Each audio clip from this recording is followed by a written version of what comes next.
que plantea acá es un momento donde podamos hacer un reinicio del sistema, es decir, un reseteo, ¿no?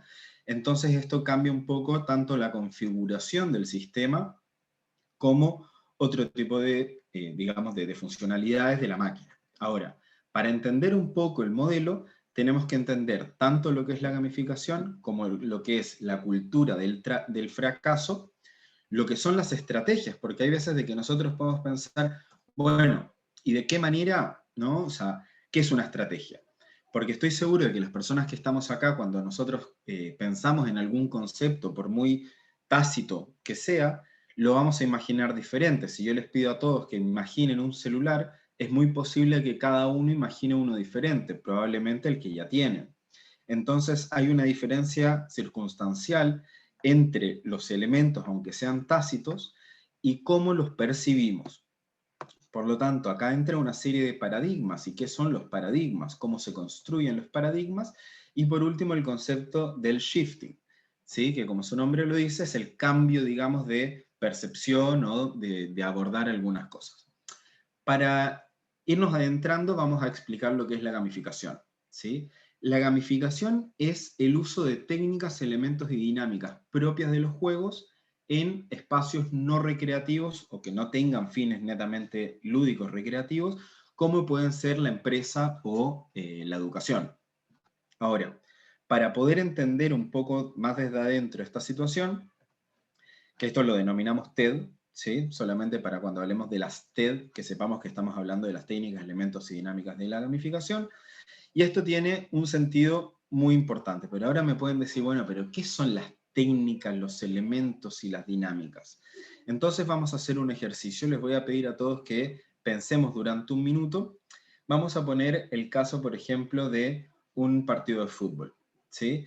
Yo siempre utilizo el ejemplo del fútbol porque más allá de que pueda o no tener seguidores o que ustedes sean conocedores del fútbol, acá lo que crea, y esto también a modo de, digamos, gamificado, crea un lenguaje común, ¿sí? Por mucho de que uno no se vea representado en el fútbol, es algo tan popular que me sirve como metáfora para explicar lo que es la gamificación, ¿sí? Entonces les voy a pedir a cada uno que piense así elementos visibles, objetos visibles en un campo de fútbol, en un partido de fútbol, ¿no? Imagínense, están ahí en un partido de la final y están todos los elementos que hay alrededor del estadio también, ¿no? Vamos a pensar en los que hay adentro del estadio, pero quizás también dentro y fuera de la cancha, ¿sí? Donde los jugadores son un elemento, donde la pelota son un elemento, el arco son elementos, los marcadores son elementos, ¿no? Todo lo que es el confeti son elementos, y después cosas que pueden ser un poco menos visuales como la hinchada, no digo la hinchada no visual, sino que el grito, el aliento, etc. Entonces, una vez hecho eso, nosotros podemos identificar, a cada modo de ejemplo, utilizamos tres tipos de elementos, ¿no? La pelota, los uniformes y el marcador. Entonces yo les voy a invitar un segundo a tener estos tres elementos como ejemplo para referirnos entonces a las dinámicas. En este caso, las dinámicas lo que tiene es que la pelota, así como está acá, la pelota representa o representaría quizás los goles o los tantos. Tenemos que los uniformes los representan a los equipos, ¿sí? Y hay un tema más trascendental que ahora vamos a ver, y el marcador al tiempo. Es decir, que si vamos un poco más a la técnica que estamos utilizando, que ya pasamos tanto por los elementos como por las dinámicas, ahora hablamos de la técnica. Entonces tenemos que los goles que representan, digo, la pelota, ¿sí? En este caso usa una técnica que es muy común para nosotros, que es la técnica del objetivo. ¿Cuál es el objetivo? Al final de un tiempo, el equipo, es decir, un sistema identitario, tiene que conseguir que la pelota entre más cantidad de veces que el otro equipo en el plazo de 45 minutos, o sea, dos tiempos de 45 minutos. Eso sería el traspaso de un elemento hasta la técnica utilizada. Esto quiere decir en realidad que lo que nosotros necesitamos para mantenernos dentro de un sistema de flow, necesitamos una serie de elementos, una serie de dinámicas y una serie de tácticas que nos permitan a nosotros encontrar cuáles son digamos, esos recursos que nos permitan a nosotros mantener a la gente dentro del flow. ¿Qué significa el área de flow? Si nosotros, como bien dice el gráfico, si nosotros tenemos, por ejemplo, asignado para una tarea, para un reto demasiado alto, una persona cuya habilidad para este reto en específico es demasiado baja, lo más probable es que esta persona se vuelva ansiosa porque no puede desarrollar esta tarea.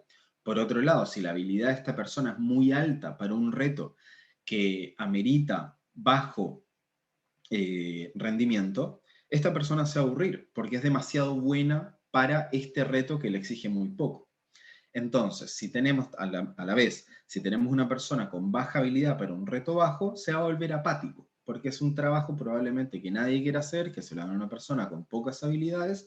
Entonces nosotros tenemos la idea acá de tratar de mantenerlos dentro del mundo del flow. En este flujo, la idea sería, tiene como una doble partida. A medida que nosotros otorgamos ciertas tareas un poco más complejas, esta persona puede ir aprendiendo sobre la marcha y a medida que esta persona aprende, va a ir conociendo y se le pueden ir ofreciendo retos de diferentes dificultades, ¿no? Entonces, bien tenemos. Imaginemos entonces en este momento para entrar en un mundo que es el mundo del modelo fractal, que es de donde nace en realidad el modelo Reset. El modelo fractal, aunque nace desde la biología, lo voy a utilizar solamente para que comprendan cuál es la importancia, por ejemplo, de conocer a nuestro equipo y de conocer en profundidad cuál es nuestro entorno y cuál es digamos, nuestro entorno donde nos vamos a desarrollar, ya sean los procesos o ya sean los equipos. Entonces, si todos imaginemos un modelo que nos representa a nosotros. Es muy probable que ustedes, si son dueños de un área o de una organización o empresa, es muy posible de que esa empresa la veamos como una extensión de nosotros mismos. En este caso, imaginemos una empresa de este tamaño, que tiene este ciclo. ¿Sí? Imagínense ese medio caracol. A medida que la empresa y la organización crece, esto debería reflejar exactamente, ¿no? A nivel, digamos, relacional, un segundo tamaño, ¿sí? Que represente tanto nuestros pensamientos y nuestras emociones y lo que nosotros somos, y que lo vaya reflejando a medida que este modelo crece. Entonces tenemos que el modelo más pequeño dentro de una organización, dentro de cualquier sistema, vamos a referirnos a sistemas, ¿sí? Un modelo pequeño dentro de un sistema, a medida que va tomando alcance, a medida que va siendo más grande, esto va conformándose de una manera que lo duplica en tamaño. Es decir, que si tenemos una empresa de 2 personas y una vez abrimos un departamento, es posible que ese departamento, independiente de la cantidad de personas, haga el otro 50% de lo que nosotros queremos. Así, si la empresa vuelve a crecer, es probable que cada uno de los departamentos en sí tenga proporcionalmente una distribución de las labores. ¿Por qué es importante comprender esto dentro del modelo Reset? En realidad lo que pasa es que nosotros, a medida que vamos aplicando este modelo, vamos a ir conociendo de qué manera también podemos trabajar tanto con los comportamientos de las personas para que a medida que esas personas van conquistando ciertos miedos y van avanzando en sus tareas, van a llegar a ciertos objetivos que les va a permitir realizar otro tipo de objetivos. Entonces es un crecimiento constante digamos, de sus habilidades para que eventualmente puedan entrar dentro del sistema. Vamos paso a paso. El modelo Reset cuenta con 5 etapas. La primera es revisar. Para esta revisión, lo que les voy a pedir entonces es que piensen en un clip. Todos conocemos el clip, ¿sí?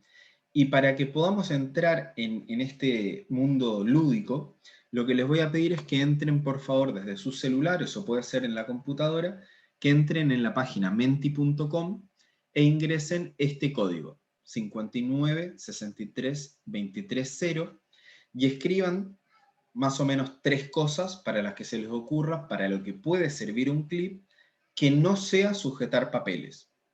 Que no sea sujetar papeles. ¿Sí?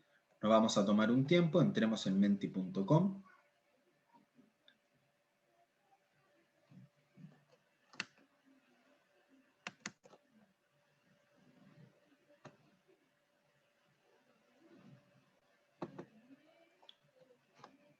Confírmenme que están viendo ahora mi pantalla del clip de Mentimeter. Sí, perfecto, perfecto. Perfecto. Decimos, tienen que entrar en www.menti.com, que está acá arriba. .menti.com, exacto. Y tienen que ingresar este El código, co- 59 63 23 0. Ahí se les va a abrir una opción donde pueden ingresar 3 ideas para las que puedan utilizar un clip.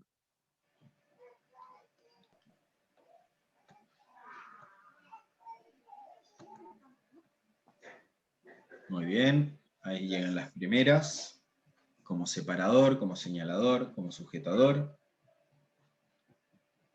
para abrir una puerta, para sacar un chip de celular, muy bien, perfecto. Acá de a poco ya estamos, muy bien, una ganzúa. No estoy seguro de lo que es una ganzúa, lo voy a buscar, quizás me falta el español. Ahí empiezan a llegar, perfecto. Y tenemos una serie de variables como anzuelo para unir hojas, para hacer figuras geométricas. Esto nos permite en una primera instancia entender de que un solo elemento, así como teníamos la pelota dentro del fútbol, acá tenemos de que un solo elemento que nosotros todos sabemos qué utilidad se le da a un clip, a nosotros nos permite abrir otras posibilidades. Y esa posibilidad en realidad es el primer ejercicio que podemos hacer para comenzar este shifting, de poder entender de que un elemento puede tener varias acepciones y otras funciones. Entonces, bien, para eso, de esta manera, tenemos de que un clip nos puede servir para muchas cosas. ¿Sí? Esa revisión a nosotros nos permite, voy a volver un segundito, esa revisión de para qué nos sirve un clip nos permite ver que, por ejemplo, diferentes tipos de recursos, qué utilidad le podemos dar. Es decir, nosotros siempre decimos, bueno, tenemos que hacer algún tipo de, digamos, algún proyecto, ¿no? Entonces, una de las primeras cosas que hacemos es revisar. Revisamos el lugar, hacemos un pequeño diagnóstico, cuáles son los elementos, cuáles son los recursos, tanto humanos como monetarios y otro tipo de recursos.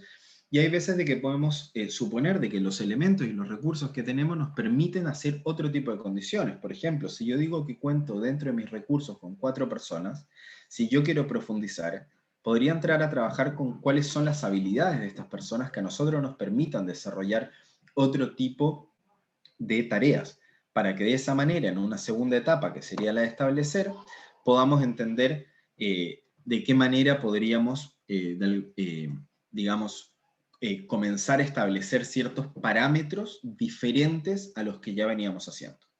En este segundo punto, lo que les voy a pedir entonces, imaginemos todo un pato. Supongamos que esto son 6 piezas de Lego, pero si le damos una forma, vamos a cada uno, vamos a tener un modelo de un pato. Muy posiblemente todos diferentes. ¿Sí? Matemáticamente, la cantidad de figuras que podemos hacer con esto es la cantidad de puntitos que tiene cada uno de los bloques de Lego elevado a la cantidad de puntitos que tiene estos bloques de Lego. Entonces sería algo así como 24, creo, elevado a 24. Entonces les pido a cada uno que piensen en un pato y que me digan, ahora sí a micrófono abierto, los que se animen o si quieren por el chat, que me comenten de qué manera ayudarían al pato a cruzar un río. ¿De qué manera podemos ayudar a un pato a cruzar un río? ¿Qué maneras innovadoras se les puede ocurrir? ¿De qué manera podemos, ya tenemos de que los clips no solamente sirven para sujetar papeles? Me gustaría escucharlos, ¿de qué manera ustedes ayudarían al pato a cruzar un río? Si no se animan en micrófono abierto, pueden escribirlo en el chat.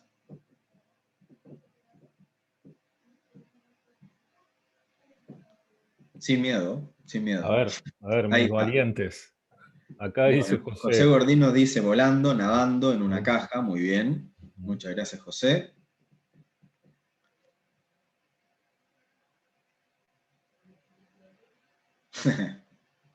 ¿Quién más se anima ahí? ¿De qué manera podemos ayudar al pato a cruzar un río? Si el pato está lastimado de una pata, se le podría poner dentro de una caja, perfecto, en un bote, muy bien. Pueden tirar todas las ideas que se les ocurran, cargándolo, mandándolo por DHL, subiéndolo a una lancha, y la realidad, con un puente, Perfecto, ahí salió el mundo ingenieril de por medio, encima de un tronco, nos dice Carlos. Y esto es real y todas las alternativas son correctas. La realidad es que nosotros no conocíamos cuál era el principio del pato. Por ejemplo, lo primero es que un pato no necesita mucha ayuda para cruzar un río. El pato tiene dos habilidades mucho mejores que las nuestras. El pato nada y el pato vuela, ¿no? Ahora, si el pato es chico, por ejemplo, ¿no? Es una posibilidad de que el pato a su corta edad no pueda nadar o no haya aprendido todavía a volar. Ahora, ¿de qué tamaño es el río? ¿El río tenía un puente?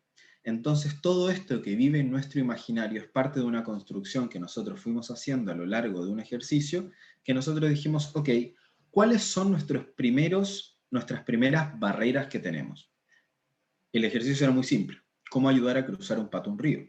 Y empezaron a soltar una serie de cosas que pueden existir dentro de nuestros paradigmas mentales que tienen que ver con las dificultades del pato, que en realidad son asignadas por nosotros, porque bien dicho, el pato podría perfectamente cruzar solo, pero a oficio del ejercicio, en realidad nos permite justamente establecer de que el pato sí precisa nuestra ayuda. Entonces tenemos que para esta etapa, la de establecer, nosotros tenemos, por ejemplo, la utilidad de los materiales, el fin de la metodología, los tiempos, los recursos, ¿no? Las reglas, que sí, que no, cuáles son las expectativas a superar, ¿sí? Porque todo esto en realidad nos lleva a un siguiente punto, que es el de someter. ¿A qué voy cuando digo someter? Someter en realidad tiene que ver con la puesta en acción, el modelo de la puesta en acción y las dificultades, digamos, que se nos complica en este modelo que es 100% constante, ¿sí? Continuo, que nos dificulta ciertas cosas como por ejemplo la de testeo, porque el testeo en este modelo ya es la puesta en escena. Entonces tenemos que haber superado en una primera instancia a nivel cultural justamente el fracaso, de poder determinar de que un fracaso o un error, ¿sí? Llamémoslo un error, no necesariamente debe ser castigado. De hecho, existen otro tipo de incentivos y estímulos para poder trabajarlo, digamos, de que el error sea convertido en una oportunidad y no necesariamente en una acción, digamos, meritoria de castigo. Para este caso, para entender un poco mejor a qué voy con someter, vamos a hacer un pequeño ejercicio, ¿sí? Lo que les voy a pedir es que cuenten, ¿sí? Cuenten cuántas veces el equipo blanco se pasa un balón de básquet, ¿sí? This is an awareness test. How many passes does the team in white make? Go!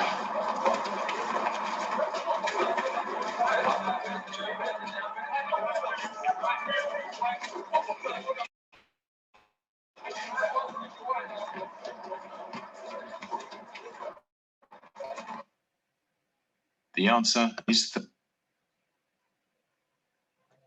Bien. ¿Todos lograron contar 13 pases? ¿Hay alguien que no lo haya visto?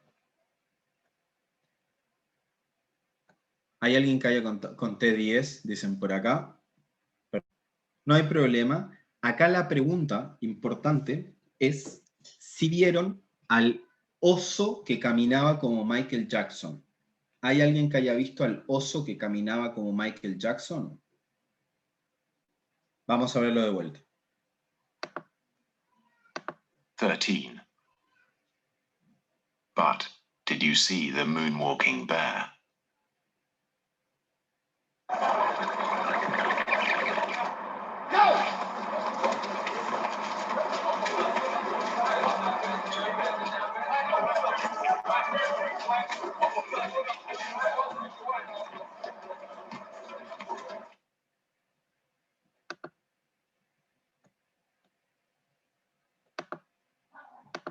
This.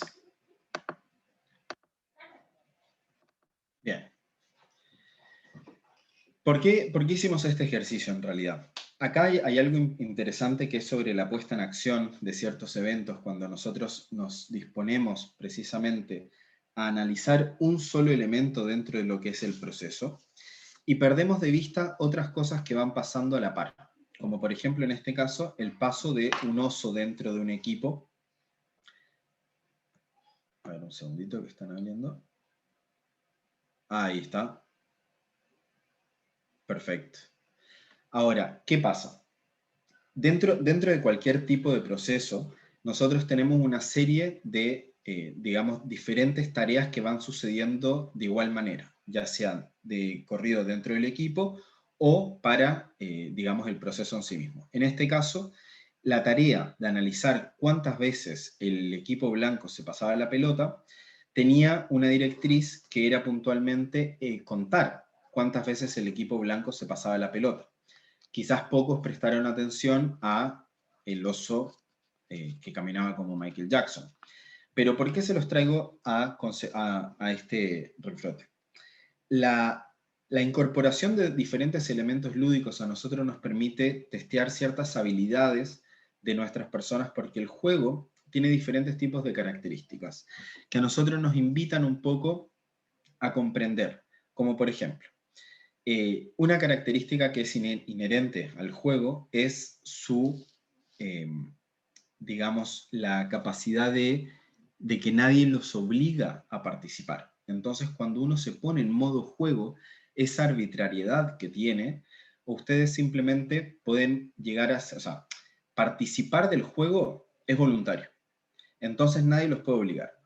Cuando se hace algo de manera voluntaria, se tiene el 50% del partido ganado. Es decir, ustedes empiezan a comprender digamos, las tareas desde una función que nadie los tiene como por obligación. Entonces hay una serie de cosas que empezamos a comprender y aprender del juego, diferentes tipos de métodos, a desarrollar diferentes tipos de habilidades, a interactuar, a incorporar metáforas para transmitir ciertas comunicaciones. Entonces, el juego lo que nos permite también es justamente tanto incorporar diferentes tipos de, digamos, de metáforas de manera voluntaria, y por otro lado nos suprime las jerarquías. Esta supresión de jerarquía a nosotros nos permite crear un sistema de comunicación transparente y directo para nuestros compañeros, que nos permitan abordar incluso conceptos más complejos de una manera muy simple. ¿Sí? Luego tenemos el punto de la evaluación. Vamos a suponer de que nuestra organización, empresa, etcétera, es una computadora, un tipo de computadora, ¿sí? Esa computadora viene funcionando de una manera, con los programas que ya conocemos, con las personas que ya conocemos. Hagan la metáfora, ¿no? Si nuestra empresa es una computadora, ¿qué serían los equipos? ¿Qué serían las tareas, no? Pero supongamos que de repente nosotros dentro del sistema identificamos un virus externo, ¿sí? Y ahora viene la parte interesante. Hace muchos años atrás, dentro de Microsoft, una persona detectó que el sistema era vulnerable.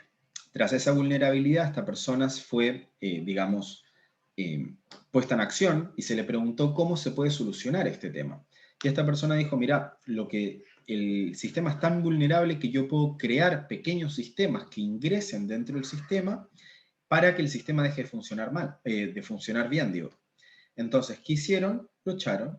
Y esta persona eventualmente creó un sistema que combatía a estos virus. Y esta persona se llama Norton. Entonces, ¿qué hizo? Esta persona empezó a crear diferentes virus para hacer notar a Microsoft la vulnerabilidad del sistema y creó a su vez el antídoto.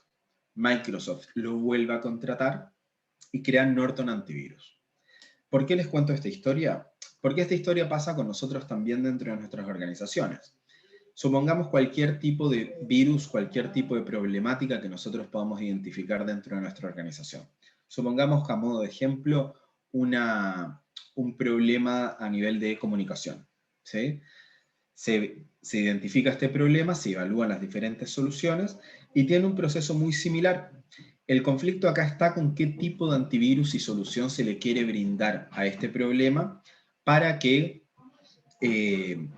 digamos, se pueda trabajar de una manera consciente. Es decir, si nosotros utilizamos el sistema del antivirus, nosotros vamos a crear un sistema que a la larga lo va a devolver dependiente de este antivirus, ¿sí? Es decir, supongamos que contratamos una asesoría externa, esta asesoría nos va a decir va a ser un diagnóstico, va a volver al asunto, digamos, de dentro de lo que él tomó como revisión, digamos, dentro del diagnóstico, va a tener una serie de datos que le permiten compararlos con el historial de la organización o con sus propios conocimientos para poder ofrecer una solución, digamos, a futuro que sea viable, rentable, etcétera, ¿no?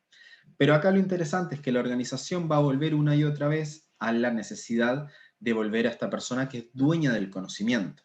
Lo que nos permiten los métodos gamificados y el modelo Reset, una vez que pasamos esto, es que podamos transmitir ese conocimiento. Y más allá de transmitirlo en realidad, lo que nos permite es decir, el conocimiento existe dentro del equipo, por lo tanto, no es un antivirus externo a la organización lo que hay que incorporar, no es una asesoría externo, sino que es una capacitación dentro del mismo equipo que les permita tanto reconocer los diferentes elementos externos o dañinos dentro del sistema, que nos permitan a nosotros mismos poder entrar a evaluar, para poder establecer cuáles son los objetivos y cuáles son las metas que tenemos que trazarnos y cuál es el método de trabajo para poder someter al sistema a un trabajo de manera constante y productiva y proyectiva que le permita al equipo tanto el conocimiento para superar este dilema, como para poder tener la velocidad y la capacidad de detectar eventualmente un agente externo, ¿no? En este caso un virus, por ejemplo, poder incorporarlo dentro del sistema para poder comprenderlo y poder evacuarlo eventualmente. Para esto pasamos entonces a una última etapa donde después de haber evaluado toda la situación y haber tomado las consideraciones luego del proceso, ¿sí?, pasa a una etapa de temporalización.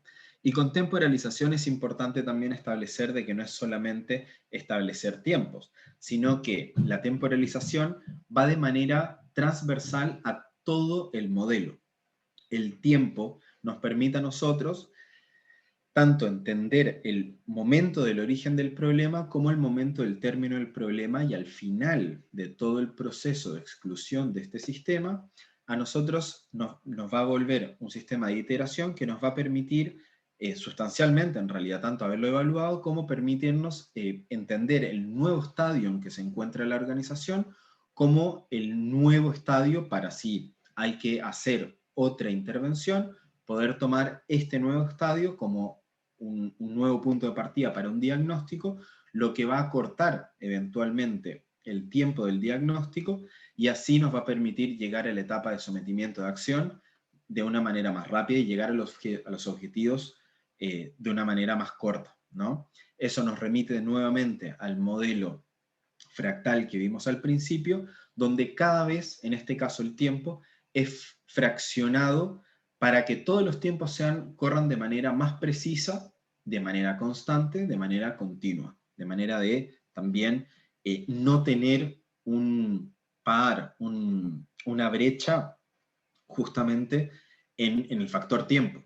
A medida que nosotros estamos ejecutando tanto la revisión como los planes de acción, podamos justamente ya comenzar a evaluar de manera constante y de encontrar una nueva temporalización. Es decir, cuando nosotros vemos un problema, identificamos un problema, básicamente lo que nosotros hacemos es pensar en una solución, pero nunca tenemos que olvidar la tecnología. Y con tecnología no necesariamente hablo de lo que son los aspectos tecnológicos, sino que toda incorporación de elementos novedosos e innovadores que pueden ser tanto los conocimientos como nuevas metodologías, como otros tipos de incentivos que puedan participar dentro de los procesos, tanto para los equipos como para los procesos. Y en este caso voy a contar, todos conocemos la historia del lanzamiento a la Luna, ¿no? La llegada a la Luna en el año 69, pero les quiero contar que en el año 62, JFK había llegado a una universidad en Estados Unidos, la Universidad de Rice, y el presidente les dice, para finales de esta década vamos a poner un hombre en la Luna. En el año 62, la tecnología nos invitaba a pensar de que eso iba a ser en muchísimos años más, pero acá había una visión. Y esa visión permite de que todos los procesos que tengan dentro del objetivo que se habían planteado en un momento tengan un punto de ignición. Esa visión, ese moonshot, lo vamos a identificar dentro de esta trilogía para poder identificar cada una vez que tengamos un problema. Es decir, tenemos un problema, hacemos un diagnóstico, hacemos una revisión consciente, establecemos cuáles son los objetivos, cuáles son los factores, cuáles son los recursos que vamos a necesitar, sometemos a acción sin miedo, sin necesidad de testeo, hacemos una evaluación consciente en cada etapa y luego hacemos una iteración de los tiempos para poder seguir adelante. Ahora, lo que es importante en este modelo en realidad tiene que ver justamente con la capacidad del equipo y de los dirigentes de poder someter una y otra vez cada uno de los problemas independiente de los fracasos. Cuando nosotros fracasamos o cometemos un error en la disposición de estos elementos, no tenemos que tener miedo porque para eso está. Una vez terminada la acción, hay una etapa de planificación que nuevamente va a contar con un diagnóstico y cada vez los tiempos van a ser más cortos. Y eso nos va a permitir una mejora de manera continua, ya sea para trabajar en equipos, en procesos, en desarrollo de tecnologías, etc. ¿Sí? Así que bueno, para cumplir un poquito con los tiempos también, estimados, les dejo la pelota en su cancha. El juego sigue, es nuestra oportunidad. Así que eso. Muchísimas gracias, Alex. Si tienen alguna pregunta, consulta, algún comentario, me gustaría ver. Acabo de ver algunas preguntas que voy a responder. Los que quieran preguntar lo pueden hacer en el chat. Voy a ver. Primero, Jules o Jules de AGT dice virus, personalidad negativa, y después dice temporalizar se pudiera catalogar como un sprint. Vamos, la voy a dividir en dos, ¿sí? Por un lado, el virus no necesariamente es una personalidad negativa, pero es posible que una personalidad negativa dentro del equipo sí pueda ser identificada como un virus. Acá lo interesante sería, una vez más, no responder a los cánones tradicionales justamente para resolver este tipo de trabajos, porque nuevamente existe más de una posible solución. El creador de Waze, Uri Levin, siempre decía, yo le adjudico la frase a él porque lo escuché personalmente decirla, pero hay algunos que me dicen que no es de él, que dicen que hay que enamorarse del problema y no de la solución. El contrario de amor no es necesariamente odio, sino indiferencia. Entonces, en esta idea del amar al problema, en este caso lo ideal sería poder, por ejemplo, si esta persona negativa que identificó Jules, que puedan decir, bueno, cuáles son sus problemas. A una persona amada la queremos ayudar. Entonces, poder identificar desde otros aspectos y desde muchos aspectos, ¿no?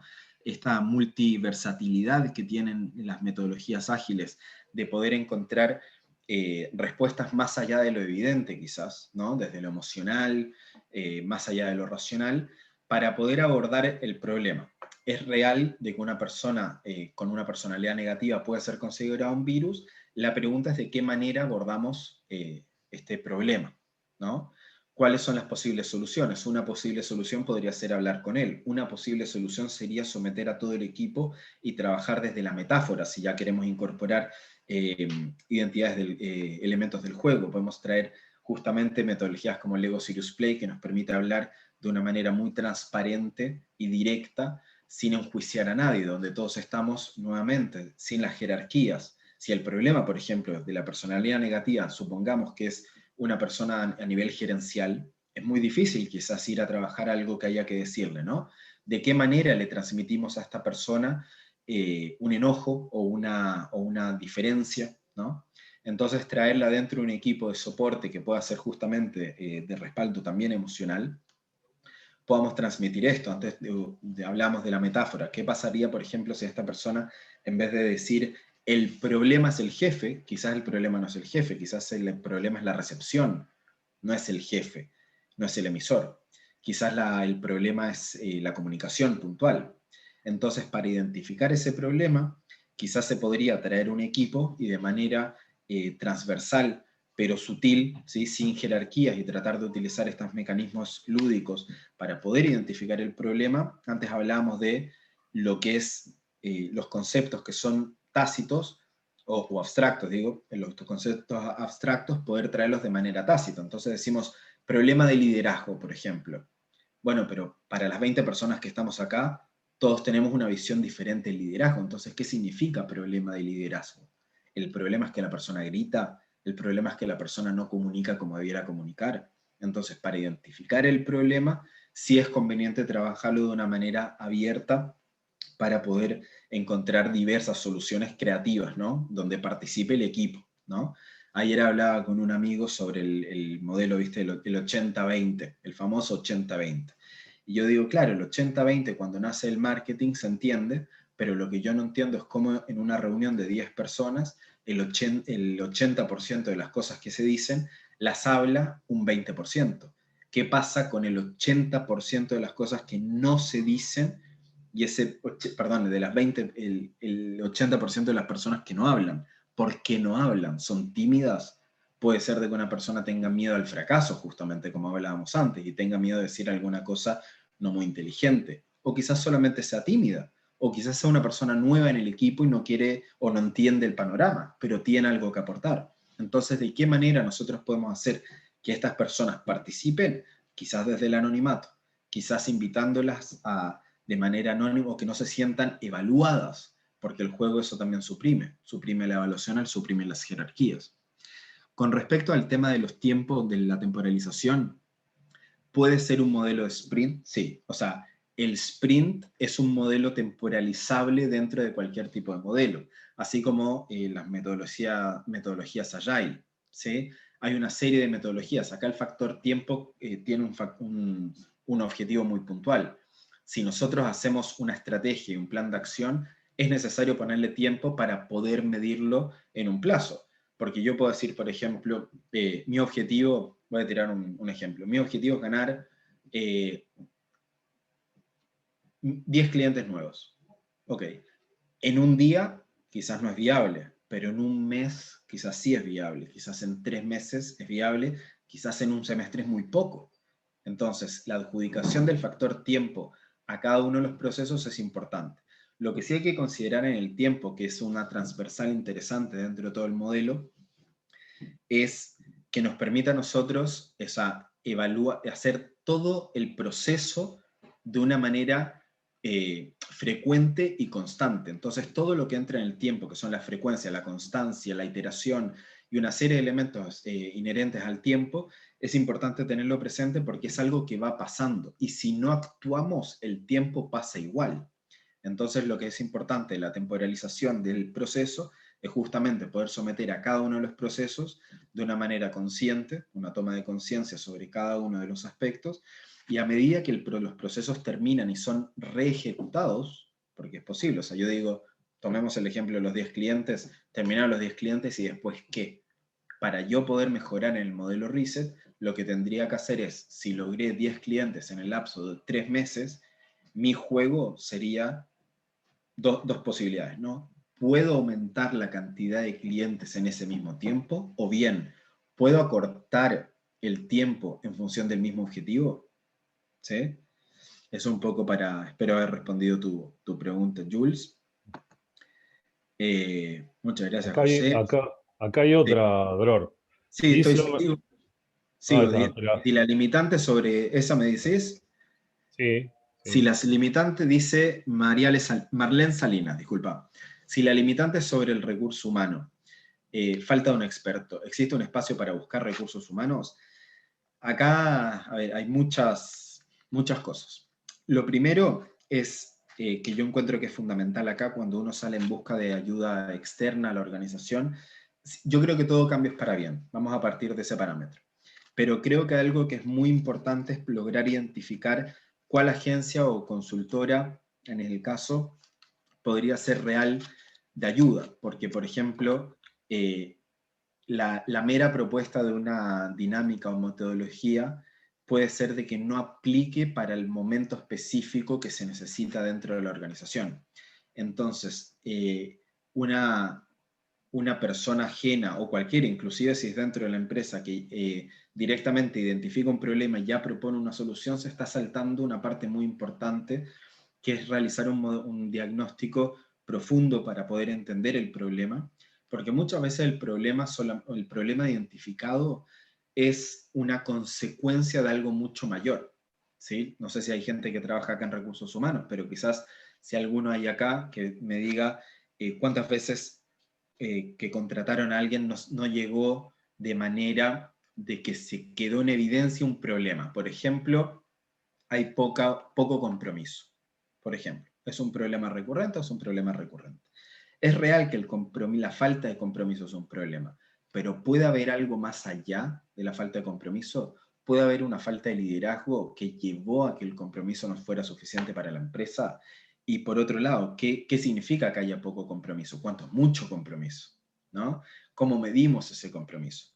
Entonces hay una serie de cosas que hay que considerar si es aplicable directamente dentro de los recursos humanos, tanto en las metodologías lúdicas como este modelo, por lo mismo que habíamos trabajado, habíamos dispuesto, digamos, que este modelo lo habíamos pensado para equipos y estrategias y perfectamente se puede hacer una estrategia de recursos humanos, ¿sí? También se pueden trabajar procesos con este tipo de modelo, también se pueden trabajar desarrollos tecnológicos con este modelo, ¿no? Entonces la invitación acá es para llevar este modelo, ver de qué manera aplica. Ayer justamente hablando con un amigo me decía lo interesante sería ver cómo aplican estos modelos que se ven como muy grandes dentro de tu día a día.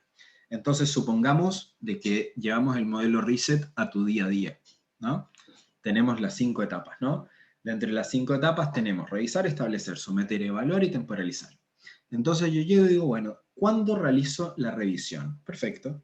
Me levanto en la mañana, tomo mi café, chequeo que esté todo bien, ¿no? Me lavo los dientes, etc. Me siento frente a la computadora, hago un diagnóstico. El diagnóstico tiene como objetivo, ¿sabes qué? Vamos a revisar cuál es mi función diaria. Voy a revisar todas mis tareas que tengo en el día y lo que tengo que hacer para la semana para ver si es que hay algo que tenga que hacer hoy para que no juegue en perjuicio de tareas que vayamos a realizar más adelante. Entonces ahí hago un diagnóstico. Lo que hago es un diagnóstico de mis propias tareas. ¿Qué es lo que yo tengo que hacer para que la organización o para que mi día sea productivo según el objetivo? Capaz que mi objetivo no es que sea productivo, ¿no? Supongamos que el objetivo es realizar todas mis tareas. Entonces, realizar un diagnóstico. Establecer cuáles son mis objetivos. Establecer cuáles son mis recursos para esos objetivos. ¿Hay alguien que me pueda ayudar? ¿Hay algo que no lo pueda hacer? ¿Hay algo que pueda delegar? ¿Hay algo que lo tenga que hacer con mayor urgencia que otras? Entonces, esta serie de cosas entran dentro de la etapa del establecimiento. Y esto es para uno, ya no lo estamos llevando al plano organizacional, lo estamos llevando al plano organización familiar, si se le quiere, ¿no? Pero es el desarrollo de cada uno. Después someter, una vez que evaluaste, diagnosticaste y una vez que estableciste cuáles son los objetivos, parámetros, etcétera, sometes, pones acción. Y en esto hay que plantearse un tiempo donde tú delimites y digas, bueno, todo esto yo lo voy a hacer en el plano de tal tiempo. Nada, de 9 a 12 hago todas las tareas. ¿Para qué? Con el objetivo de tener toda la tarde libre. ¿No te alcanzó? Perfecto, almorzá y seguí. Pero marcate un tiempo, porque todas esas tareas las vas a hacer. En el plazo de una semana las haces. En un mes las haces seguro. En un año, perfecto. Pero no responden a otro criterio que no es solamente terminar las tareas. Es terminar las tareas en un plazo que te permita poder seguir generando otros objetivos que puedas monetarizar, etcétera, ¿no? Eventualmente tú evalúas. Dijiste de 8 a 12, perfecto. A las 12 entonces evalúas, ¿sí? Hay algún, ojo, digo de 9 a 12, está perfecto. Puedes hacer pequeños breaks. Está la técnica Pomodoro, que justo ya lo hablamos con José, que me decía 25-5. 25 minutos de acción plena, 5 minutos de evaluación, ¿no? Hay otros que hacen 45-15. Entonces cada uno va a administrar sus tiempos como mejor le sea. Hay gente como yo, por ejemplo, que 1 hora sentado en una silla es demasiado. Hay gente que dice 1 hora sentado en una silla es muy poco, ¿no? Entonces todo va a depender de qué tipo de tareas y qué tipo de objetivos te puedas plantear según las necesidades. Y después hay un tema de temporalización. Termina eso y decir, bueno, si terminé 5 tareas en el plazo de 3 horas, ¿cómo puedo optimizar el tiempo? Bueno, capaz de que puedo hacer las mismas 5 tareas o otras 5 tareas en menos tiempo. O en el mismo tiempo ejecutar más tareas. Y así cada vez de que esto es un entrenamiento. Y como cualquier entrenamiento, y como decíamos antes con el método del flow, a medida que nosotros vayamos avanzando, vamos a ir desarrollando nuevas habilidades que nos permitan desarrollar nuevas tareas en menos tiempo o de una mejor manera. Alguno de la balanza, algún lado de la balanza se va a mover. O lo vas a realizar de una mejor manera, o en menor tiempo, o en mayor cantidad, o con otro equipo. Entonces, justamente, ¿no? Todo este modelo lo que nos permite es ir conociéndonos a nosotros mismos y conocer al modelo en sí mismo. A medida que el modelo avanza, tú puedes ir avanzando junto con él. Ahora bien, sigo con las preguntas. Si Daniel López dice, la base del modelo Reset podría ser desaprender para replantear el abordaje. Diste en el clavo, Daniel. O sea, en Reset justamente lo que te invita es a entender un paradigma y poder preguntarte por lo menos por qué, ¿no? No ni por qué no, ni por qué sí. ¿Por qué así? ¿De qué manera lo podemos hacer? Tratar de entender un poco también, y acá lo interesante, volvamos un segundo al modelo fractal. Dentro del diagnóstico, por ejemplo, existen un montón de mini copias dentro del diagnóstico, porque como bien plantea Daniel, nosotros podemos decir, bueno, nosotros entendemos este problema, lo entendemos de esta manera, nos arrojó tal y tal resultado, estos son los KPIs que vamos a definir. Pero si profundizamos en el diagnóstico, si tenemos más tiempo en el diagnóstico, o si realizamos, por ejemplo, un diagnóstico que contemple diferentes tipos de metodologías, como pueden ser cuantitativas, cualitativas, y entrar un poco más en profundidad, nos va a arrojar cierta data que a nosotros nos permite ir profundizando, y cada una de esas profundizaciones nos va a arrojar datos diferentes que pueden ser abordables desde otra perspectiva. Entonces, en el momento de establecer objetivos y tiempos y otras cosas, tenemos que ser capaces también de entender cuál vamos a abordar, porque realmente si profundizamos más, no podemos abordarlas todas. Y ahí también está la habilidad de cada uno de poder decir, bueno, con esto es suficiente, porque si seguimos profundizando, nos vamos a meter, vamos a dedicar mucho tiempo en diagnosticar sin entrar en las partes de establecer objetivos y someter a prueba, ¿no? Empezar con la acción. Entonces también ahí entra un poco, digamos que es la parte donde cada uno en su propia formación tiene que definir cuándo es suficiente como para comenzar a trabajar. Lo que no desestima de que ese diagnóstico sea un diagnóstico continuo, ¿no? Entonces, un poco siguiendo la invitación de Alex, él me decía, claro, acá la idea es encontrar modelos de mejora continua que permitan en diferentes rubros. Y yo digo, bueno, vamos a plantear este modelo porque este modelo te permite entender diferentes cosas, pues tenés, por ejemplo, hiciste un diagnóstico y te arrojaron 10 datos. ¿Por dónde empiezo? Bueno, definilo, establece un sistema de definición, somételo, ¿no? Definilo, clasificalo a nivel de urgencia y de recursos y posibilidades, etc. Somételo a prueba, empezá uno a uno, y a medida que se vayan abriendo los siguientes pasos, puedes entrar a evaluar, a medir todos y empezar a trabajar todos. Entonces este modelo lo que te permite así como un ciclo, que acá está lo interesante, siguiendo un poco las líneas que dice Daniel, y ahora paso a la siguiente pregunta. El modelo fractal bien nace de la biología, como el modelo fractal que existe en todos los seres vivos, en realidad, que es que un modelo geométrico se repite infinitas veces dentro de otro modelo geométrico. Entonces acá lo interesante es que a medida que nosotros profundicemos vamos a llegar a un modelo que se repite. Entonces cuando nosotros podamos encontrar el epicentro del problema, ¿no?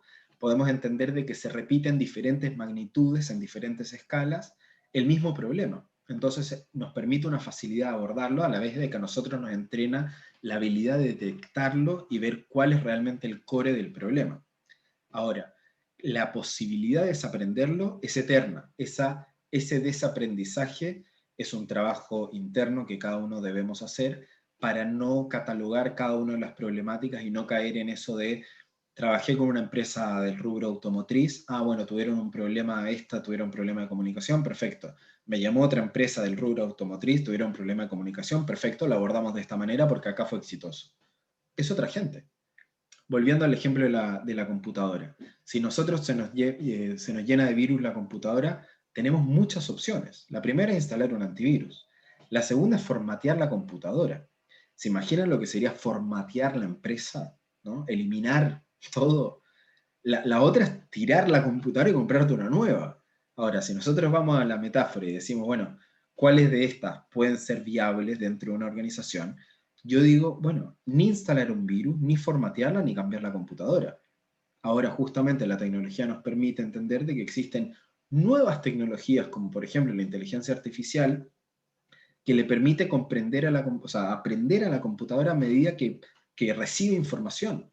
Entonces cada vez la computadora se hace más inteligente realmente, porque cada problema que tiene lo soluciona de una manera que próximamente va a aprender cómo solucionar ese problema. ¿Sí? Siguiendo un poquito acá dice, cómo gestionar la resistencia al cambio considerando el reset. Perfecto. Lo importante acá, hay algo que es trascendental, muy buena pregunta, Mónica Martínez. El modelo reset puede ser aplicado en cualquier momento, no necesariamente hay que hacer una pausa. De hecho, justamente el modelo reset nos invita a que es un cambio de paradigma, pero no a nivel estructural ni organizacional. En cualquier momento el modelo reset puede ser incorporado dentro de un sistema, entra como un virus y sale como un virus, pero entra como un sistema justamente para que el sistema deje de funcionar como venía funcionando. Es muy probable que cuando uno empiece a implementar estos 5 pasos, el sistema deje de funcionar. Hay que tener un control y una temporalización, un control constante sobre las acciones y sobre las reacciones de las personas, de los procesos, etc., ¿no? Justamente para ver qué tipo de reacciones y comportamientos hay dentro del sistema y de qué manera esto puede considerar, digamos, a nivel de impacto. Porque también hay una cosa que hay que evaluar, que esto hago mea culpa, el sistema es vulnerable, por supuesto. ¿Qué pasa en caso de que las reacciones no sean las esperadas? ¿De qué manera abordarlo? Entonces el modelo reset lo que nos permite en este caso es abordarlo tantas veces como sea necesario para trabajar un mismo conflicto, ¿no? Y poder estimar hacia otros lados. Es decir, si yo realizo alguna acción, por ejemplo, sigamos con el ejemplo de la comunicación, hay un problema de comunicación en la empresa, yo realizo algún tipo de actividad, no medí bien, no revisé bien, no establecí bien los objetivos, no sometí bien, puede ser de que tenga una reacción adversa, sí. ¿Qué puedo hacer? Diagnóstico de nuevo, tratar de comprender cuál fue el origen de esa reacción. ¿Fue algo que dije? ¿Fue algo cómo lo dije? ¿Fue la metodología que utilicé? ¿Esa persona se sintió aludida? ¿No? Entonces, como que esa capacidad de diagnóstico, primero situacional, ¿no? De poder entender un poco tus propias habilidades y limitantes, es importante. Dentro del sistema te va a permitir volverlo un poco más versátil. Pero realmente cuando uno está generando un cambio dentro de una organización, es muy posible de que se genere cierta resistencia. Mi sugerencia en estos casos siempre es lograr identificar tanto las razones de la resistencia como poder encontrar personas que se puedan abanderar con estos cambios y poder incluirlos dentro del proceso. Es decir, hay mucha parte de la resistencia al cambio tiene que ver con el lugar de cada uno. En ese lugar de cada uno lo que estaría bueno sería identificar cuáles son los jugadores que tenemos, de qué manera estos los podemos motivar, porque hay gente que no necesariamente se motiva con los mismos incentivos que otras personas, vamos a lo básico, hay gente que se puede incentivar con un poco más de plata, que en algunos casos puede ser hasta corrompible, ¿no? O sea, yo te digo, no, deja pasar el cambio, no seas tan resistente, te ofrezco $1000. Ah, bueno, por $1000, que pase. Pero ¿qué pasa cuando eso tiene que ver con un tema ético, ¿no? No quiero el cambio porque afecta la estructura cultural de la empresa, ¿no? Entonces ahí trasciende un poco el simplemente vamos a hacer un cambio y vamos a traer a alguien de afuera, que esa es otra agravante, para que ingrese el cambio. Entonces algo muy importante en esto es buscar gente que le guste el cambio, no solo que le guste, que entienda por qué es bueno, por qué hay que hacerlo, que entienda también cuáles son las agravantes de generar este posible cambio y de qué manera podemos estructurar la organización de tal manera que los cambios sean estructurales, culturales, etcétera, puedan ser absorbidos por el resto de la organización para mejora de cada uno. Supongamos que todos los cambios, y así comencé diciendo, todos los cambios son para mejora. Ahora, es posible de que alguien se vea afectado de todas maneras, pero si eso no lo evaluaste, quizás hizo una mala evaluación, ¿no? En esa revisión del terreno es importante saber, ok, si lo que le vamos a proponer es generar un cambio, ok, ¿qué impactos tiene? ¿Qué consecuencias puede traer? ¿Quiénes son los jugadores que van a hacer este cambio? Nunca nos olvidemos que al final de cuentas, no importa el rubro, estamos trabajando con personas.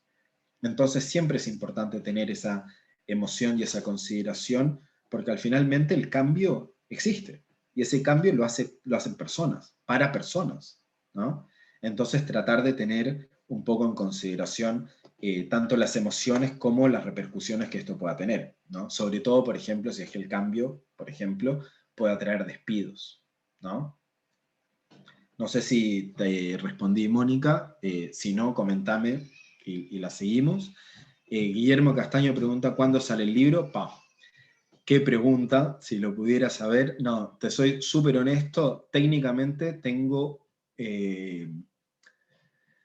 algo así como un 5% del libro escrito, más o menos. No, miento, como un 8, como un 8. Está todo acá. No, hay varias cosas escritas, hay algunas cosas que estamos juntando de blogs que hemos tenido. Pueden visitar el sitio web mishack.com.uy/blog y ver algunas de las cosas con las que hemos trabajado a nivel conceptual. Hay algunas charlas que las pueden ver también en el canal de YouTube de Mishack, donde también se hablan de algunos conceptos. El libro impreso va a depender un poco de la editorial. Hay un tema de estacionalidad de las temáticas. Espero que a mitad de año, máximo octubre, ya pueda salir el libro ya impreso. Muchas gracias por la pregunta. Sigo. Excelente, gracias. Somos una empresa de desarrollo web, fue súper importante la explicación. Muy, muy amable, Marlene, me alegro que haya gustado. Daniel López dice, muy interesante la propuesta, muchas gracias. Muchas gracias a ti. Shirley de Arma dice, muy interesante, muchas gracias, muy bueno. José Gordín, muy bueno. Los ejemplos de Dror, muchas gracias. Perfecto, gracias, muy interesante. Gente, han sido lo mejor que me pasó en el día, la verdad. Fue un día muy raro, ni la ropa se secó. Así que nada, les mando un abrazo muy grande. Si tienen alguna duda, con mucho gusto. Muchas gracias, Jules. Espero haber dicho bien tu nombre. Si no, Jules, pero creo que es Jules. Alexander, muchísimas gracias por la invitación y a todos los que estuvieron presentes. La mejor. Muchos éxitos, manténganse con salud y nos estamos viendo pronto. Bueno, un gusto, Dror, haberte recibido. Para mí, sabes todo lo que te aprecio y la verdad que súper bien y me encanta lo que haces y creo que más allá de que yo esté de otro lado de metodología, respeto mucho las metodologías y las herramientas que utilizás. Creo que todos utilizamos las herramientas y metodologías que nos sentimos más cómodos, pero sí entendemos, hermano, que hay que resolver los problemas desde la causa raíz, no desde el efecto, que esto se habla de personas, de proceso, de poner a la persona en el centro, y compartimos muchos pilares en común, así que para mí un gusto como siempre estar compartiendo tiempo con vos. Te mando un abrazo, les agradezco bueno, a todas las personas que participaron y estamos esperando para la próxima. Y seguro que vamos a hacer algo juntos, Dror. Segurísimo. Muchísimas gracias a todos los presentes. Alex, un abrazo Un y abrazo muchos grande. éxitos. Saludos a la comunidad Mejora Continua. Muchas gracias. Te mando un abrazo. Gracias. Chau, chau. Chao, chao. Chao.